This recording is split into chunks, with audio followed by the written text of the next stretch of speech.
Hello, and thank you for tuning in. So, I have to tell you guys that I have been wanting to do this reading for quite some time. So, I pulled out these cards and I did like a 1 minute kind of synopsis on what I was reading here. And shortly after that, I ended up having like all this kind of sinusy throat stuff happening where I wasn't really able to talk that well. And you know, when you have like a sinus type of thing going on, you sound real nasally. I probably don't sound like my normal self if you're familiar with this channel.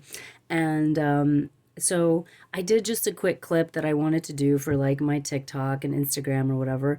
And I thought, this is really something that's very in depth, and I want to take a little bit more time with it. And I kept walking past it. I've kept it on my desk. I've just been walking past it, looking at the layout, really thinking about this because this is a very unique layout, and this is a very unique reading that I wanted to meditate on. I wanted to take time with, and I like to call this healing tarot because you know me, I'm a healer. I've been very passionate and I've been in the healing arts for close to 25 years now.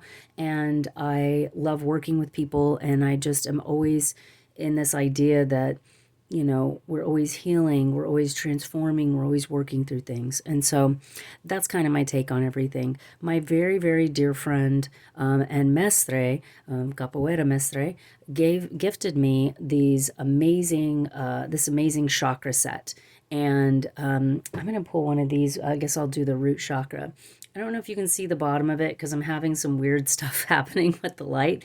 My lamp, when I put it directly on the cards, is beaming in on the light card so much that it's like blinding. Here, I'll show you guys.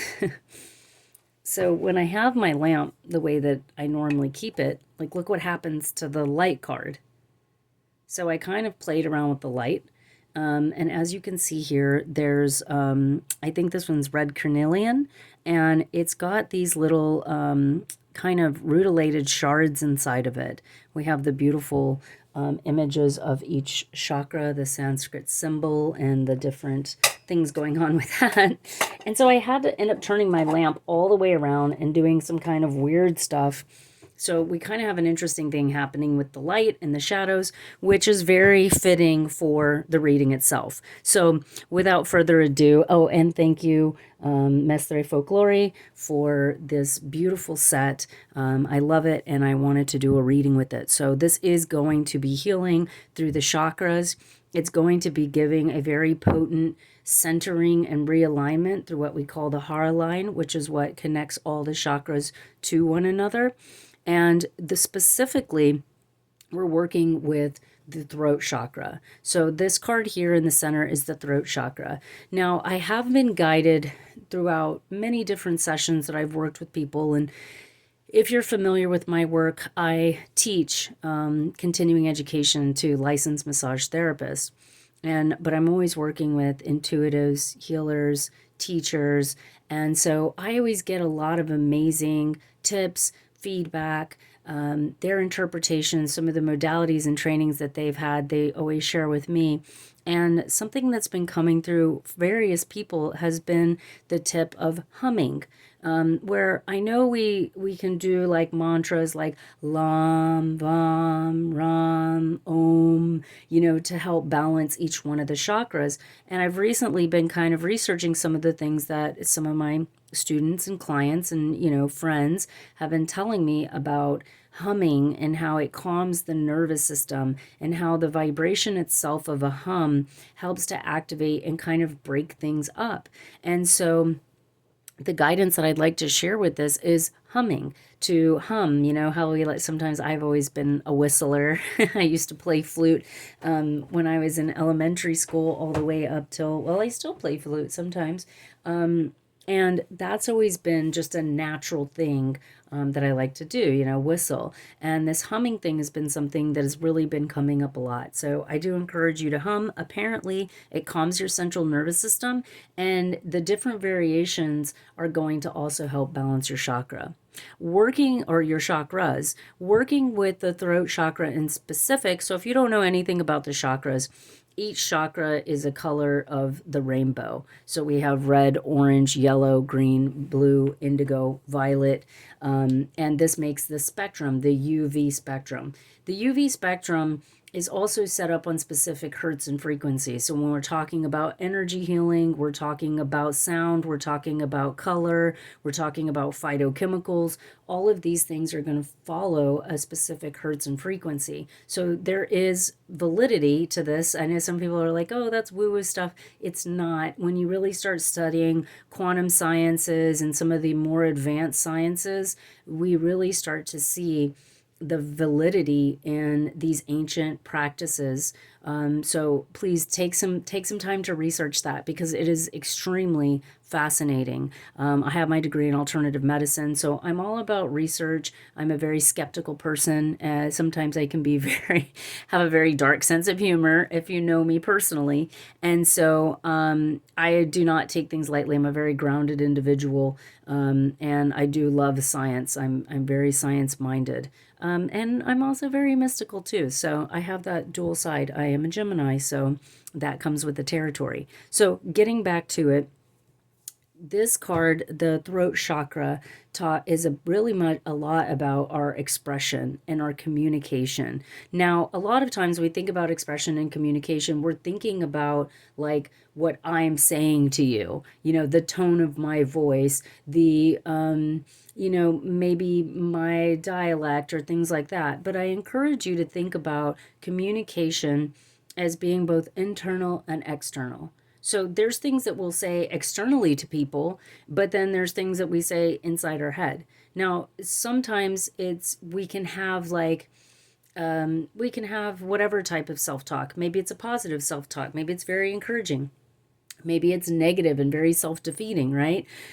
There's like a self-talk, but there's also like a whole bunch of tapes that are inside of us. So it's kind of like, this is what I like to explain to people. Like, have you ever watched a movie? Like, think about Ferris Bueller's Day Off, and I'm dating myself now, but think about Ferris Bueller's Day Off when he's not in school and they're like, Bueller, Bueller. Like, we remember those things, right? So that's like a tape in my head, like Ferris Bueller online too. So these sort of things are, nobody puts baby in the corner, right?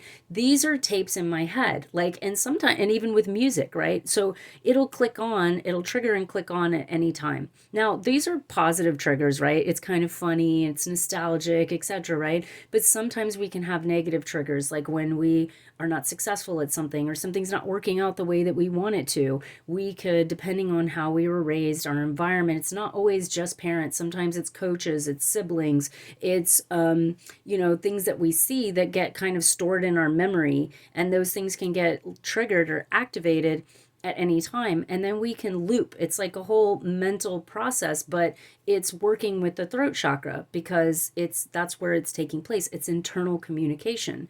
Now, the other internal communication can be the space between our emotional body and our mental body, our physical body and our etheric body. What's an etheric body? It's how we connect to the outside. It's how all the parts of us connect. It's how 50 trillion cells plus of our body make a community, interact with each other, communicate with each other, and follow out all these processes. It's the same way with how you work with your partner or your child, or you have to communicate, you have to work together.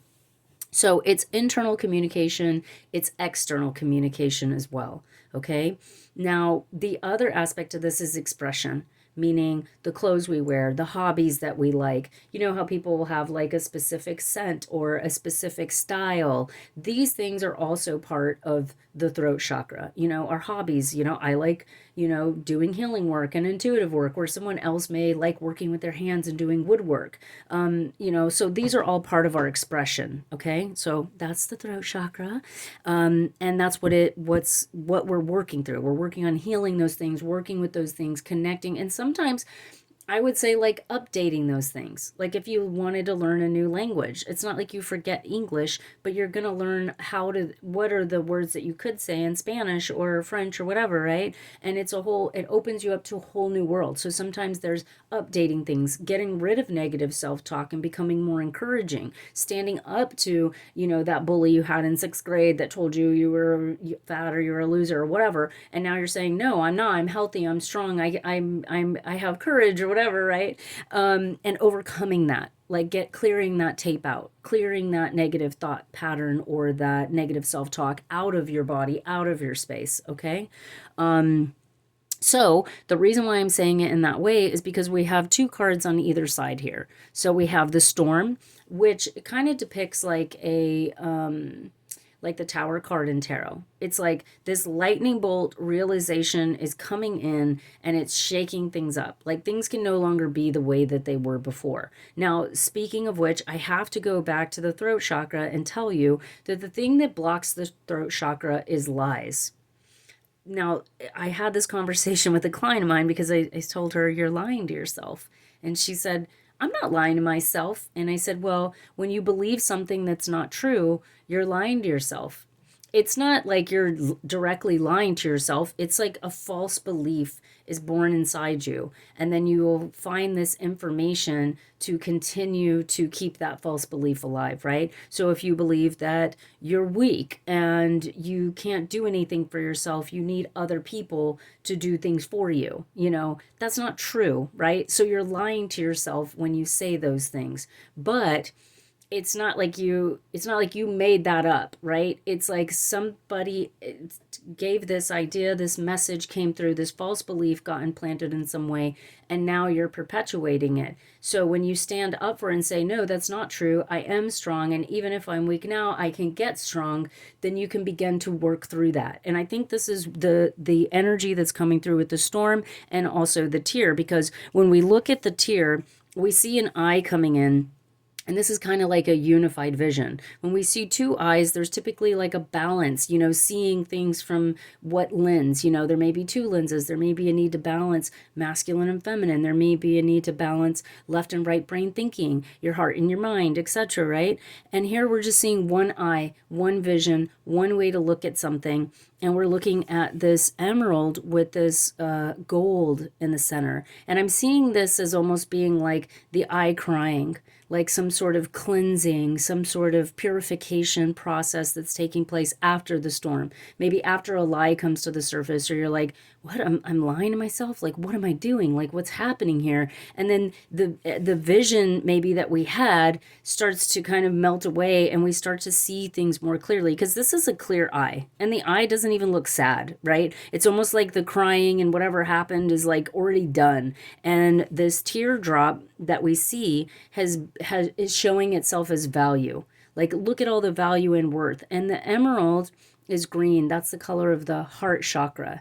And gold is a very malleable energy, and it's highly conductive. The gold is highly conductive, but we say, this person has a heart of gold, right? There's a value even greater than the value of an emerald stone, right? Because we can shape gold, we can make rings, we can make cups, we can make headdress, like you can make a lot of different things with that. So there's something here in that energy coming through with whatever storm. Now, I do see this as being something happened, some sort of realization, a job loss, a break in a relationship, maybe a health scare, something came up that kind of shook your world and said, it's time to wake up from these false beliefs. It's time to get real and see things from a realistic picture. It's time to extract the good from this and purify and let go of the rest. Okay. Now, the other really cool part, which I have not seen, and trust me, I've been doing tarot since I was like 12 years old.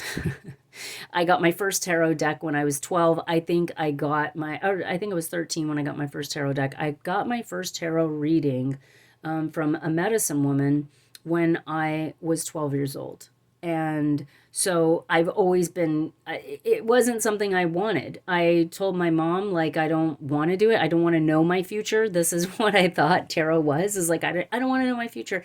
And my mom was like, well, this lady really wants to talk to you. She, and she explained it to me like that she could feel me and that it was like my energy, our energies connected like radio towers. And anyway, she said a lot of things to me. But the point is in the amount of time that I have spent doing tarot, I have not seen a spread like this specifically. These are the tarot cards. These are the chakra card. This is a chakra card. These are oracle or archetype cards, and then these are just wonderful little kind of flavor it up cards. So with the tarot cards, we're getting the Empress, the divine feminine, in the center, which the divine feminine, I always say it's like the divine masculine, I feel is like King Midas.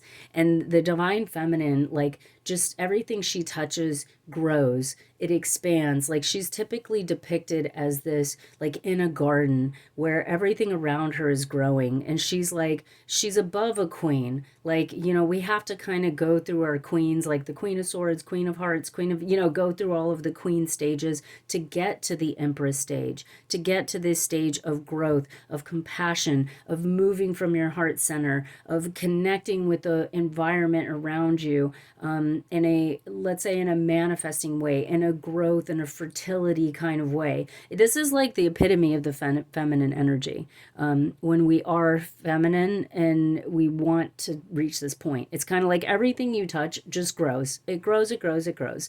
And we've reached a place of expansion and healing.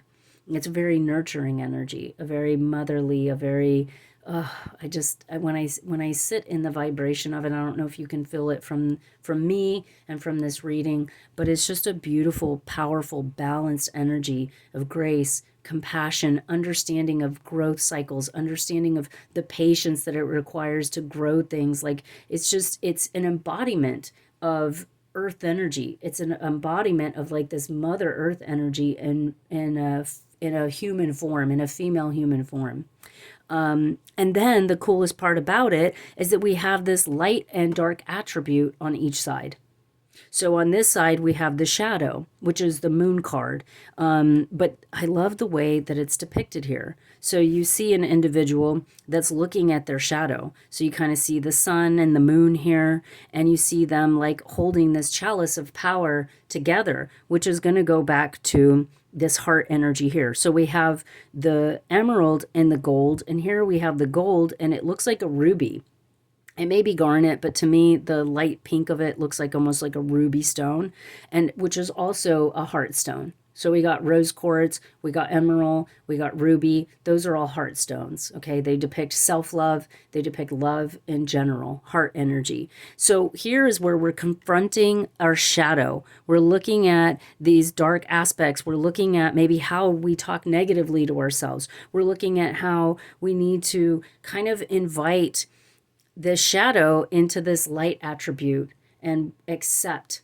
Like if you're dealing with whatever you're dealing with, if you have a health issue, you could have a lot of fears that you need to accept, like, hey, I'm not taking care of myself the way that I'm supposed to. If we're in an abusive or toxic relationship, we may have to confront, like, why am I allowing somebody to treat me this way or talk to me this way? If we're dealing with poverty, like we're not making enough money, it's like, well, where in myself do I not feel worthy and valuable enough to earn money and to feel financially free, or to feel at least out of survivor mode in a space of feeling safety and security within myself? And I've been getting that a lot with clients, is working with root chakra energy and going like, am I safe? Am I making good decisions? Do I create safety in myself, or am I fearful because I put others before me? That can be part of your shadow, is you're a people pleaser and you want to please other people and you sacrifice yourself. So that would be an integration that needs to take place. Now, on the other side of that, we have the star card, which is our dreams coming true. It's a connection to our light energy. So it's kind of like we integrate, we have this storm that takes place. We're letting go, we're purifying, we're tapping into kind of the silver lining, extracting that. We go into our shadow of, getting rid of these, not getting rid of, I'm sorry, that's the wrong thing to say. Integrating, accepting, loving, nurturing, really pulling the Empress energy in of going, it's okay. We need the worms. You know what I mean?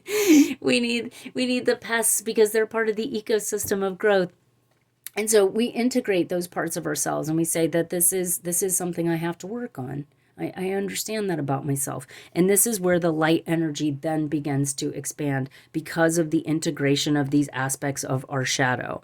And this is where we also start to look at our dreams coming true, reaching for the stars, wishing on a star, and then seeing, like, I love how she's almost like pulling it down. Like there's almost like this interaction of play with the light energy, asking for what we need, being open to receive. I love this interaction. I love how the light was just like beaming in on her, and I had to kind of tool around with the light just to get this interpretation out. And you can still kind of see it now. Like, see that? There is quite a bit of light coming in on that as well. And see how, like, the shadow card, like, you don't really see that shift of a shadow with my hand. Anyways, I love that. I love this combination here that I'm seeing. It's beautiful. So now when we get to these cards, we're looking at the daisy and we're looking at be yourself. So this card is really saying be yourself. And I love how it's coming in under the light energy, because daisies themselves almost look like a little tiny sun. And they're just such a beautiful card. We have a little bit of a lily, a carnelian. It almost looks like a blue lotus in the background. But the daisy's taking the forefront. We have an image or a picture of it. And the vibration here is all about being yourself, overcoming these things that maybe aren't even you. They're things that were told to you. Oh, you're not good enough. You're never going to amount to anything. All you do is fail. You ruin everything you touch. I don't know. I'm sure it's even worse than that for some of us. I just try to sometimes use common examples of the things that are the negative self-talks that may stop us from being ourselves, that may be part of our shadow aspect, that are not allowing us to accept love, accept light, step into manifesting our dreams, etc. The other one here is let magic in. Right? And we have this like integration of the vervain, and we have these different paths that we can take. And who knows, all of them may lead to the same spot. All of them may lead to different sides of the mountain. Who knows? But it's the idea of clearly there's some sort of like allowing, accepting. And then I love how this card, you have the sun and moon here. You have this integration of day and night, and this is the same thing that's taking place here. So there's definitely a balance of day and night, shadow energy, finding the balance in your space for growth, for clearing away the debris. And then here in the center, we have this card, which is just beautiful. It's a reminder that when you pass from this world, you take nothing with you but your soul and the memories you've shared with those you love. So it's so important to be ourselves, to let that magic in, to kind of open our minds. It's 222 on the timer. Open our minds to be, maybe things can be greater than we ever expected. And if we're holding on to, we're lying to ourselves, we're holding on to things, we're not integrating the shadow because we're afraid to look at it, then maybe we're not going to have those experiences that we want to have. And life's short. Life's very short, like I feel like I just had my daughter yesterday and she's going to be 9 this year. You know what I mean? So time goes by very quickly, and it goes by too quickly to be living in an energy of that's not fulfilling, to be living in suffering in silence. And, we want to be ourselves. We want to have that experience of who am I? Know thyself. Who am I? And how can I share that with the world? How can I grow into that? And I want to also say, because I've been doing a lot of Akashic record readings and I've been doing a lot of healing work with people that are also a reminder that we're here to do work, right? Meaning, like, you're not just you, you're not just you making your choices. Your body goes back like 14 generations of cellular memory, is storing in your physical tissues. So some of this shadow stuff, it's not even you as a being, as a soul, or even as a body, because you are in a body that holds the memories of 14 generations. So that's your great, great, great, great, great, great, great, great, great grandmother, great, great, great, great, great, great grandfather, go on and on, right? And what have these people gone through? The Great Depression, wars, poverty, genocide, go through the list. If you don't know your ancestry, you probably know at least the patterns that they were not able to break that we're currently working on healing now. Same thing with the dream of our planet. We're still working on moving out of enslavement, moving out of limitation, standing up for ourselves, standing up for our rights. So this is what we're seeing here. It's not just you and the choices that you're making in this life. Sometimes your shadow energy is accepting addiction, accepting SA abuse, accepting the things the things that have been done to our ancestors, and working on healing that in this body, in this time, in this present moment. So, cut yourself some slack, with some of this stuff. There are patterns that need to be healed. If you want to do a healing session with me, there's going to be a link here that you can contact me. And if you want to set up a session, an Akashic record reading, you want to do a distant healing with a card reading, we can do that.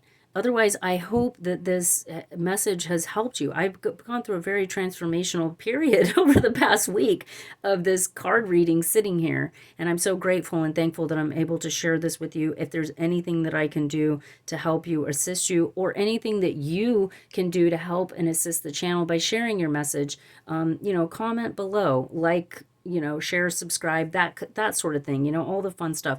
I really sincerely feel honored to be able to share my knowledge, my gifts, and what I have with you. And I am open to receive the same in return. So thank you all so much. This has been your reading, and please stay tuned for the next ones.